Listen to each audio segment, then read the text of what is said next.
আজ আমরা কোষীয় শ্বসন সম্বন্ধে আলোচনা করব। শ্বসন হলো খাদ্যস্থ শৈতিক শক্তি গতি ও তাপ শক্তিতে রূপান্তরিত হয়।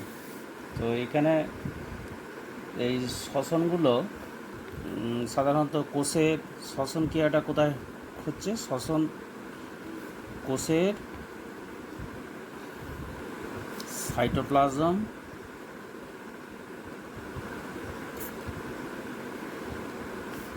ও মাইটোকন্ড্রিয়ায়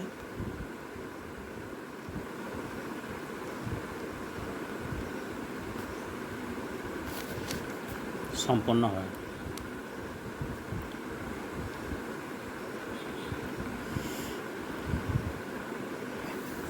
এখন কোষের মধ্যে কোষস্থ খাদ্য গ্লুকোজের দহন বা জারণ ঘটে, যা বিভিন্ন উৎসেচকের ক্রিয়ায় অক্সিজেনের উপস্থিতিতে বা অনুপস্থিতিতে ঘটে থাকে। কোষীয় বস্তুর জারণ ঘটে, তাহলে কোষীয় বস্তুর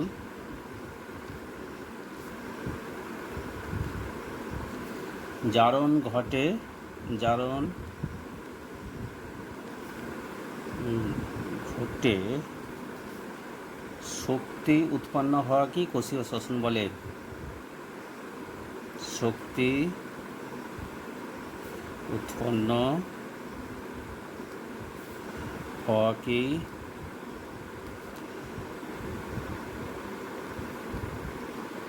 কোষীয় শ্বসন? তাহলে কোষীয় শ্বসন বস্তু গ্লুকোজ জারিত হয়ে এই শ্বসন ক্রিয়া হয়, তাই একে কোষীয় শ্বসন বলে। এরপর আমরা আসব শ্বসন ও দহন।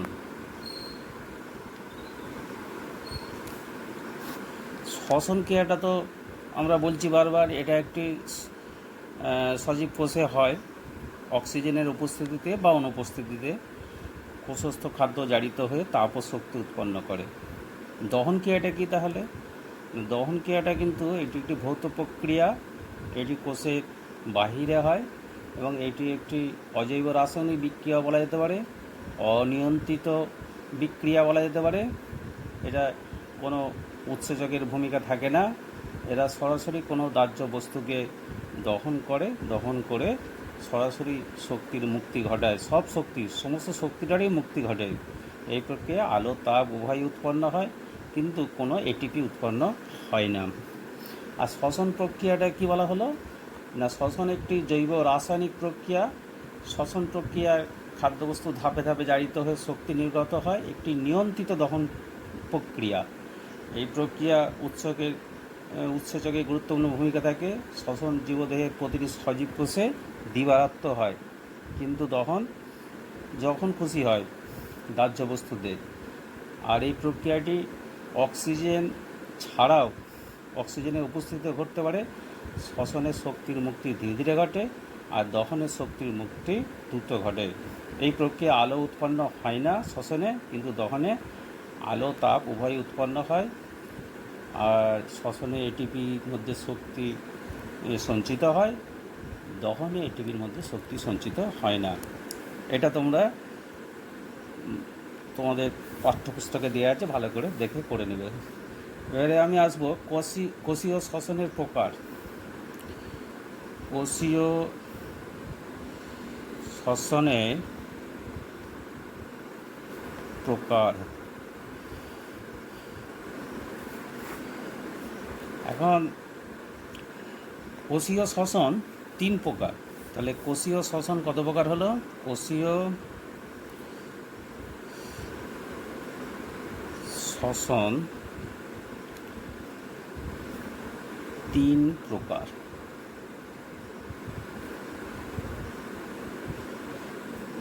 কি কি? 1 নম্বর হচ্ছে সবাত শ্বসন, 2 নম্বর হচ্ছে অবাত শ্বসন, আর 3 নম্বর হচ্ছে কোহল সন্ধান প্রক্রিয়া। তাহলে এই তিনটে পদ্ধতিতে আমরা মোটামুটি সজীব কোষে শ্বসন ক্রিয়াটা চলে। এখন প্রথমেই আসছি আমি সবাত শ্বসন। সবাত শ্বসন, সবাত কথাটা মানে কি? সবাত মানে কি? অক্সিজেনের বা বাতাসের উপস্থিতিতে। এখানে বলা হচ্ছে কি অক্সিজেন বা বাতাসে সরাসরি মুক্ত বাতাসের উপস্থিতিতে। তাহলে যে শ্বসন পদ্ধতিতে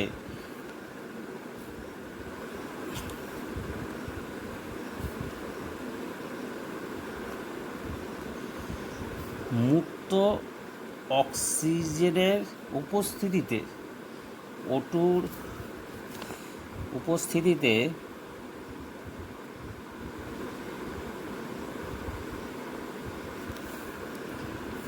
বায়ুজীবী জীবকোষে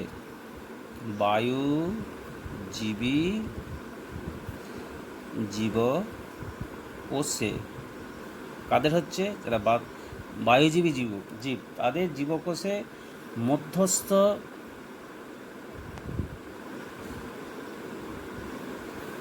শ্বসন বস্তু মানে কোষস্থ খাদ্য আর কি। শ্বসন বস্তু ব্র্যাকেটে গ্লুকোজ লিখতে পারো, গ্লুকোজ সম্পূর্ণরূপে জারিত হয়ে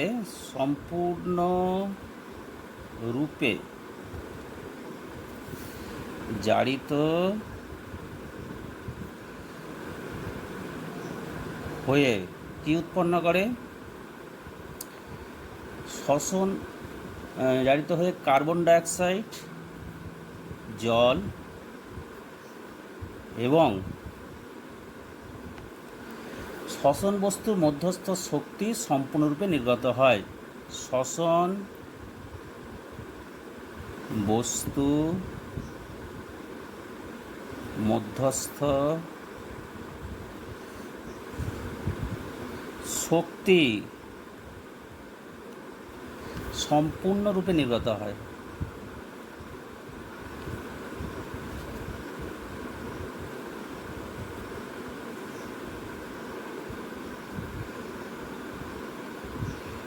এই মধ্যস্থ শক্তিটা কত? 686 কিলো ক্যালোরি। 686 কিলো ক্যালোরি তাপশক্তি রূপে বেরিয়ে আসে। এটাই হচ্ছে তাহলে সংজ্ঞা। এখন এই সবাত শ্বসন পদ্ধতি নিয়ে আমি যদি আলোচনা করি, এরপর সবাত শ্বসন পদ্ধতি।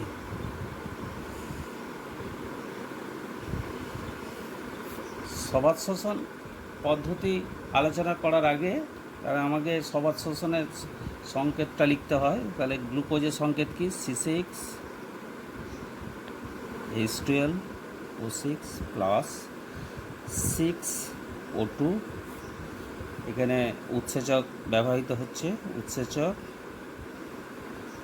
উৎপন্ন হচ্ছে কি? 6CO2 plus 6H2O plus 686 kilo calorie তাপশক্তি। কিলো ক্যালোরি CAL, ক্যালোরি তাপ শক্তি। এখানে পুরোটাই তাপ হয় না, কিছুটা শক্তি সঞ্চিত থাকে আর কিছুটা শক্তি বাইরে বেরিয়ে যায়। সবাত শ্বসন প্রক্রিয়াটাকে তাহলে আমরা তিনটে ভাগ করছি। সবাত শ্বসন তাহলে কি না বলা হচ্ছে? সবাত শ্বসন হচ্ছে কি অক্সিজেনের উপস্থিতিতে বলাই হয়েছে যে গ্লুকোজ অণু জারিত উৎসেচকের দ্বারা অক্সিজেন দ্বারা জারিত হয়। উৎসেচকের সহায়তায় কার্বন ডাইঅক্সাইড, জল এবং 686 কিলো ক্যালোরি তাপশক্তি উৎপন্ন করে। সবাত শ্বসন প্রক্রিয়াটি তিনটে পর্যায়ের মধ্যে সম্পন্ন হয়। 1 নম্বর পর্যায় কি না গ্লাইকোলাইসিস।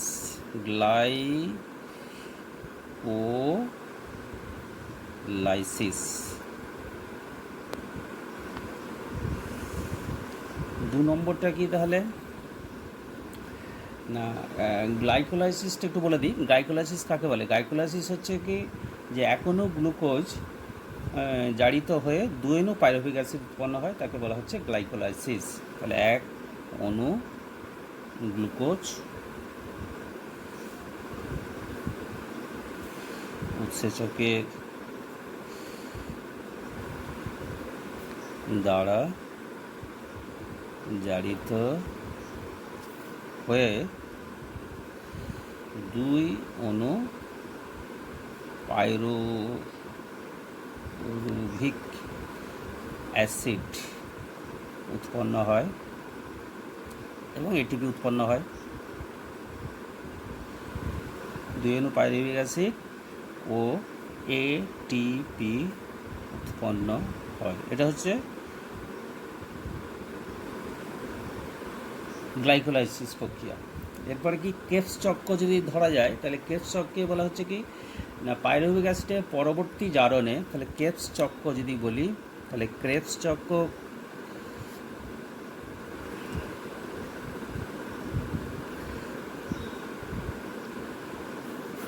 যদি দেখি তাহলে দেখব কি না পাইরুভিক অ্যাসিডের পরবর্তী জারণে পাইরুভিক অ্যাসিডের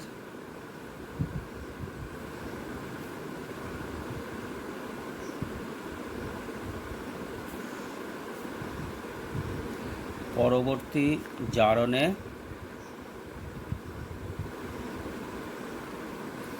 কার্বন ডাইঅক্সাইড, জল এবং শক্তি উৎপন্ন হয়।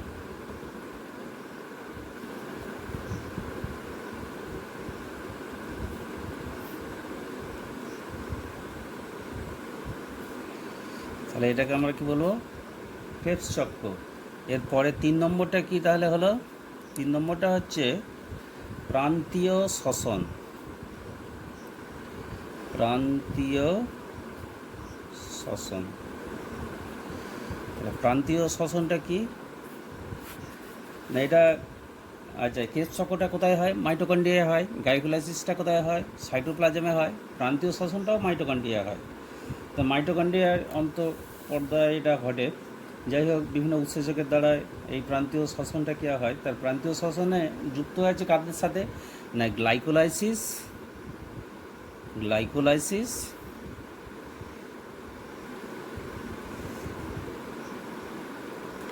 ও ক্রেবস চক্রে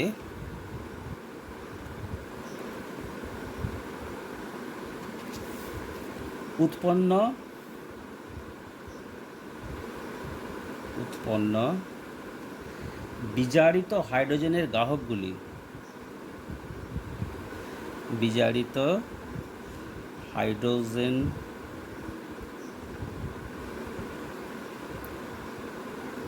গাহক। এই যে বিজারিত হাইড্রোজেন গাহক মানে ইলেকট্রন, এখানে ইলেকট্রন বাহক আর কি, এরা বিভিন্ন রকম এনজাইম আর কি, ইলেকট্রন বাহক এনজাইম। এই হাইড্রোজেন গাহকগুলি মুক্ত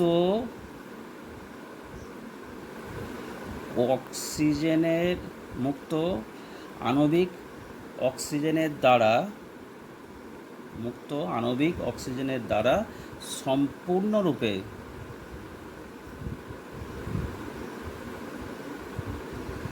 জারিত হয়ে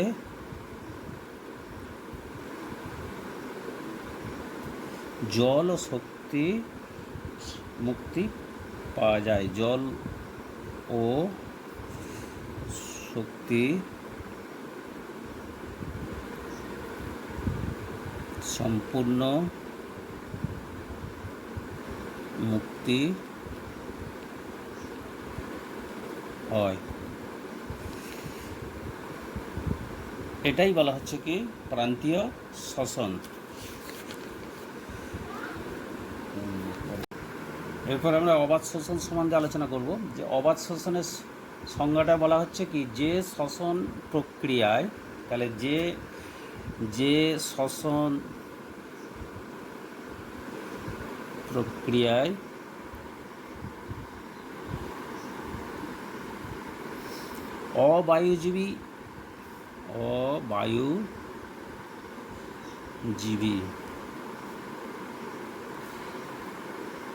অবায়ুজীবী জীবকোষে মুক্ত অক্সিজেনের অনুপস্থিতিতে অক্সিজেনের অনুপস্থিতিতে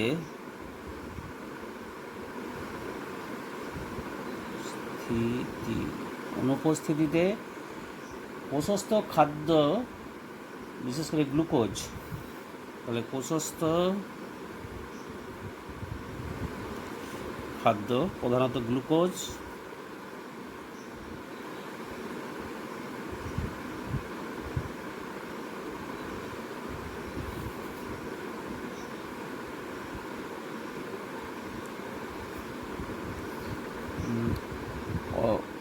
অক্সিজেন যুক্ত যৌগের, তাহলে অক্সিজেন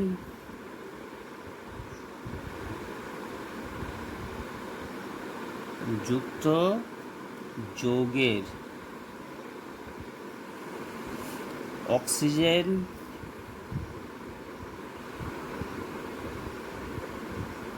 দ্বারা অসম্পূর্ণভাবে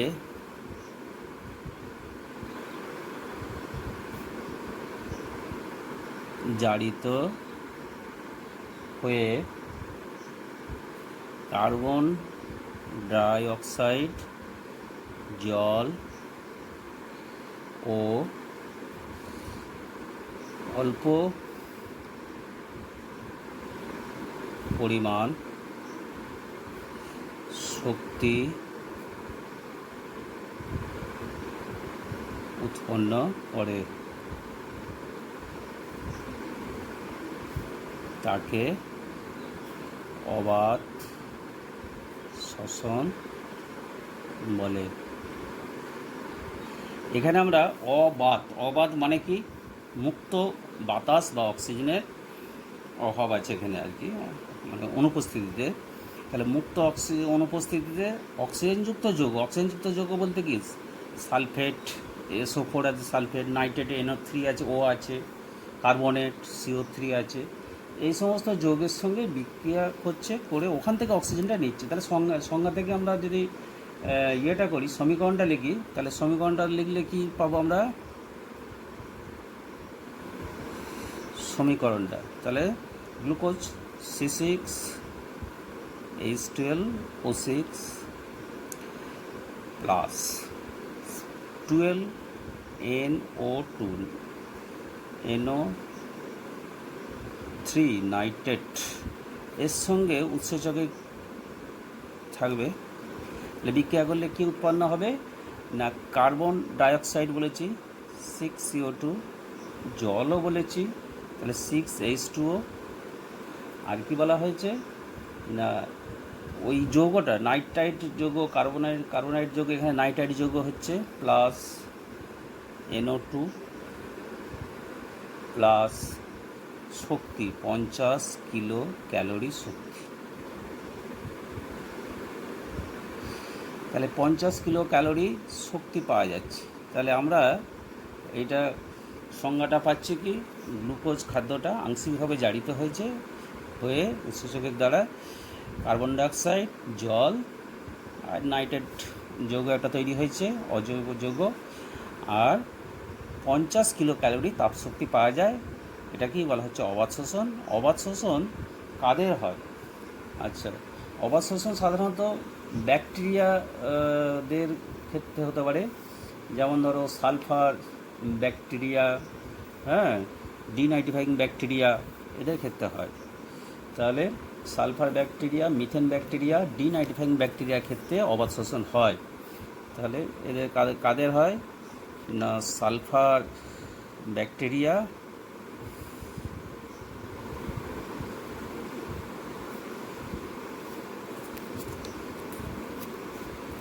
মিথেন ব্যাকটেরিয়া,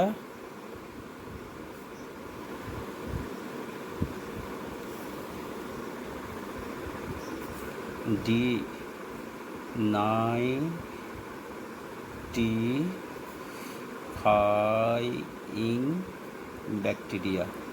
তো এই সমস্ত ব্যাকটেরিয়ার ক্ষেত্রে আমরা দেখতে পাচ্ছি অবাত শোষণ হয়। এরপর আমরা সন্ধান এবং বা ফার্মেন্টেশন সম্বন্ধে আলোচনা করব। এখন যে শ্বসন প্রক্রিয়ায় বলা হচ্ছে কি শ্বসন বস্তু গ্লুকোজ, তাহলে যে শ্বসন প্রক্রিয়ায়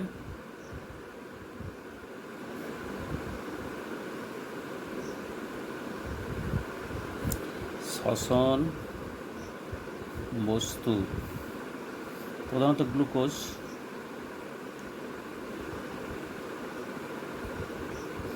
অক্সিজেনের অনুপস্থিতিতে, তাহলে অক্সিজেনের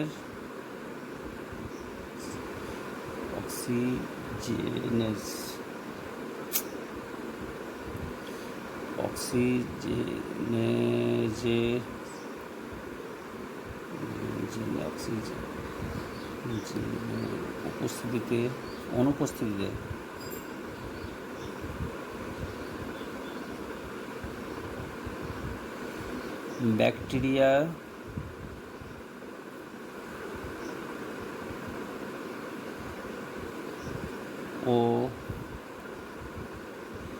ব্যাকটেরিয়া এবং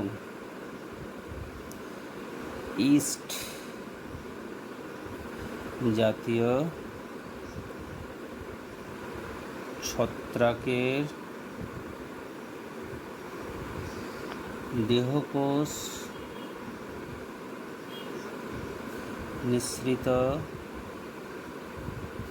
উৎসেচকের দ্বারা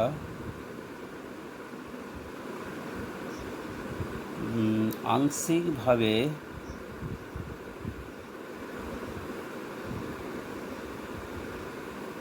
জারিত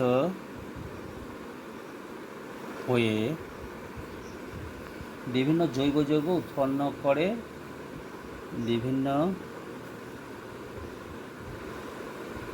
জৈব যৌগ উৎপন্ন করে কোষের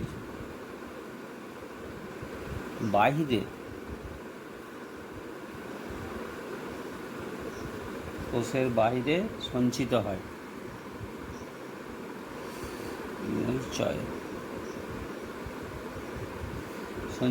এবং শ্বসন বস্তু স্থিত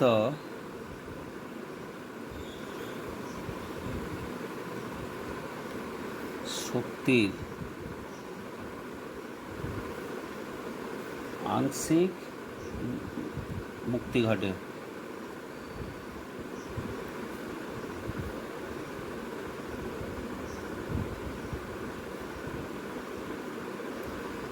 তাকে বলা হচ্ছে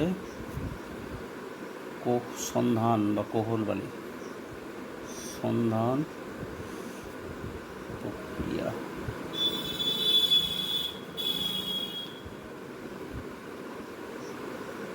ঠিক আছে, তাহলে তাকে সন্ধান প্রক্রিয়া বলা হয়। সন্ধানে আমরা কি বলা হচ্ছে কি এখানে দেখো যে শ্বসন প্রক্রিয়া শ্বসন বস্তু গ্লুকোজ অক্সিজেনের অনুপস্থিতিতে ব্যাকটেরিয়া এবং ইস্ট জাতীয় ছত্রাকের দেহকোষ নিঃসৃত উৎসেচকের দ্বারা আংশিকভাবে জারিত হয়ে বিভিন্ন জৈব যৌগ উৎপন্ন করে এবং কোষের বাহিরে সঞ্চিত হয়। আবার শ্বসন বস্তু স্থিত শক্তির আংশিক মুক্তি ঘটে, তাকে বলা হচ্ছে সন্ধান প্রক্রিয়া। এইটা তাহলে আমি একটা সংজ্ঞা রাসায়নিক সমীকরণটা দিই। সন্ধান প্রক্রিয়া রাসায়নিক সমীকরণ, রাসায়নিক সমীকরণ সন্ধানে রাসায়নিক সমীকরণটা কি দাঁড়াচ্ছে না, গ্লুকোজ তো সবেতেই থাকবে C6H12O6। এখানে দেখো একটা এনজাইমের কথা বলা হচ্ছে জাইমেজ। এই জাইমেজ এনজাইমটা ইস্টে থাকে। তাহলে জাইমেজ এনজাইমটা কী করছে না গ্লুকোজকে ইথাইল অ্যালকোহল কার্বন ডাইঅক্সাইড এবং 50 কিলোক্যালোরি তাপশক্তি। তাহলে প্রথমে ethyl alcohol 2C2H5OH ethyl alcohol আর 2CO2 প্লাস 50 কিলোক্যালোরি তাপশক্তি। 50 কিলো ক্যালোরি শক্তি উৎপন্ন করে। তাহলে আমরা দেখতে পাচ্ছি যে এখানে জাইমেজ উৎসেচকটা কাজ করছে, গ্লুকোজ খাদ্যটাকে জারিত করছে করে ইথাইল অ্যালকোহল একটা অ্যালকোহল মানে মদ জাতীয় বস্তু আর CO2 গ্যাস উৎপন্ন হচ্ছে। এটা কিন্তু কোহল সন্ধান বলা হয় একে। এই প্রক্রিয়াটা কিন্তু এই যে ইথাইল অ্যালকোহলটা উৎপন্ন হচ্ছে এটা কোষের বাইরে হয়, কোষের ভিতরে না। সবাশ্বসন অবশ্বসন কোষের ভিতরে হচ্ছে, এটা হচ্ছে কোষের বাইরে। এখানে দেখো CO2 গ্যাস উৎপন্ন হয় কিন্তু জল উৎপন্ন হচ্ছে না। এখন এরপরে আমরা যদি সন্ধানের অর্থনৈতিক গুরুত্ব দেখি, তাহলে সন্ধানের অর্থনৈতিক গুরুত্ব কী আছে? আচ্ছা, সন্ধান এছাড়াও আছে, ধরো দুধ থেকে ল্যাকটিক অ্যাসিড সন্ধান বলা হয়। এটা কোহল সন্ধান। আবার ল্যাকটিক অ্যাসিড সন্ধানে কী হয় না, দুধ থেকে দই সৃষ্টি করতে সাহায্য করে ল্যাক্টোব্যাসিলাস। তো ল্যাক্টোব্যাসিলাস কী করে, দুধ বা গ্লুকোজ জাতীয় খাদ্যকে জারিত করে দই উৎপন্ন করে। এখন সন্ধান প্রক্রিয়ার অর্থনৈতিক গুরুত্ব।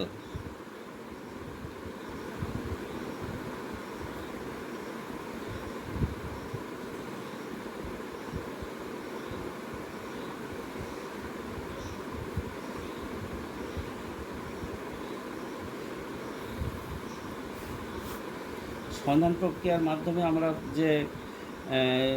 আমরা যে রুটি পাউরুটি বিস্কুট এ সমস্ত দেখি, এই পাউরুটি বিস্কুট তৈরি করতে কিন্তু ইস্টের দরকার হয়। তাহলে পাউরুটি বিস্কুট কারখানায় আমরা ইস্ট ব্যবহার করি। তাহলে পাউরুটি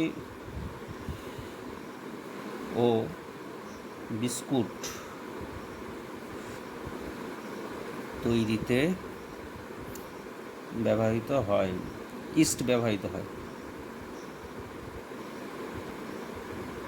ইস্টের সন্ধান প্রক্রিয়ায় ইস্ট ব্যবহৃত হয়। এটা কিন্তু সন্ধান প্রক্রিয়ার মাধ্যমে পাউরুটি বিস্কুটের মধ্যে ইস্ট সাহায্য করে। এছাড়া দেখো অ্যালকোহল বা সুরা প্রস্তুতিতে সন্ধান প্রক্রিয়া ব্যবহৃত হয়। অ্যালকোহল বা সুরা প্রস্তুতিতে সন্ধান ক্রিয়া ব্যবহৃত হয়। প্রস্তুতিতে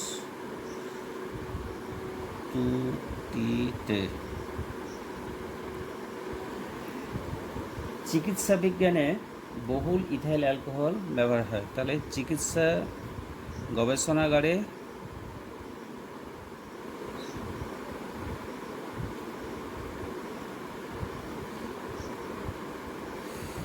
চিকিৎসা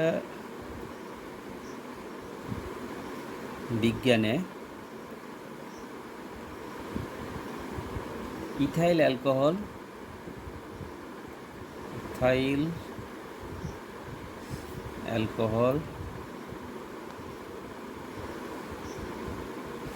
ব্যবহৃত হয়। তাহলে এই হচ্ছে অর্থনৈতিক গুরুত্ব। এবারে আমি একটু আসবো যে সবাত অবাত এবং সন্ধান প্রক্রিয়ার যদি পার্থক্যটা ধরি আর কি, তাহলে কী কী পাবো। প্রথমেই দেখো সবাত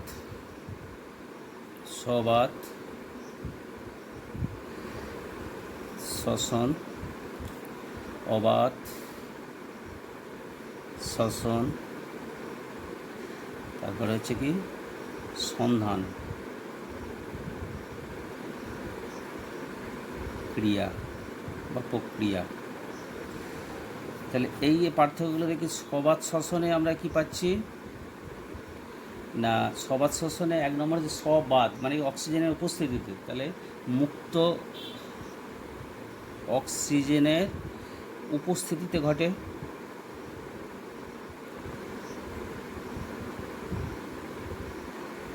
এটা মুক্ত অক্সিজেনের অনুপস্থিতিতে ঘটে।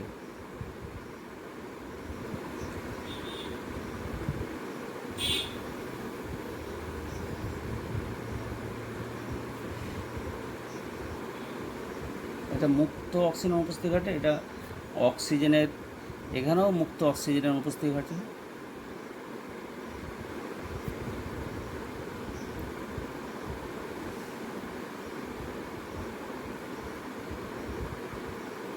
2 নম্বরটা যদি আমি আসি তাহলে আমি কি পাবো না, সবার শ্বসনে শ্বসন বস্তু কি হয়, শ্বসন বস্তু বা গ্লুকোজ যেটা বলছিলাম সম্পূর্ণরূপে জারিত হয়, সম্পূর্ণরূপে জারিত হয়। এখানে বলা হচ্ছে কি শ্বসন বস্তু আংশিক রূপে জারিত হয়, আংশিক জারিত হয়। এখানেও তাই, এখানেও আংশিক জারিত হয়।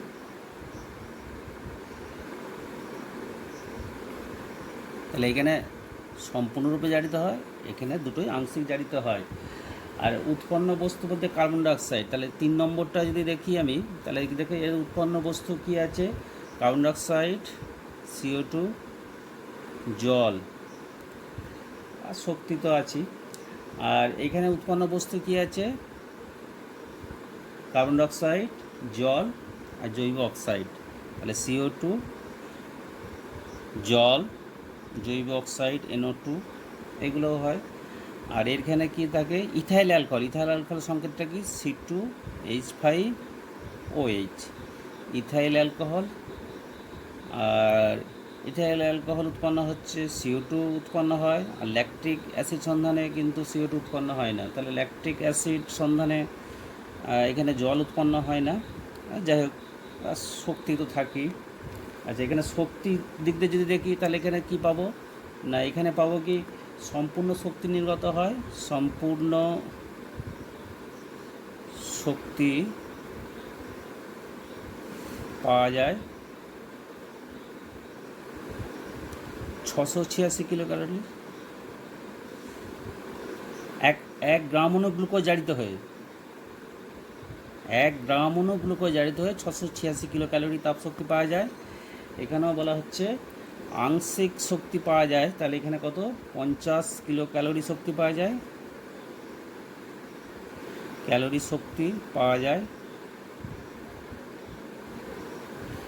আর এখানেও 1 গ্রাম গ্লুকোজ জারিত হয়ে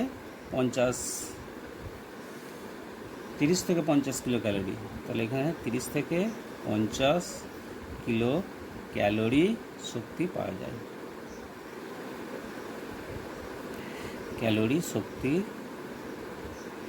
পাওয়া যায়।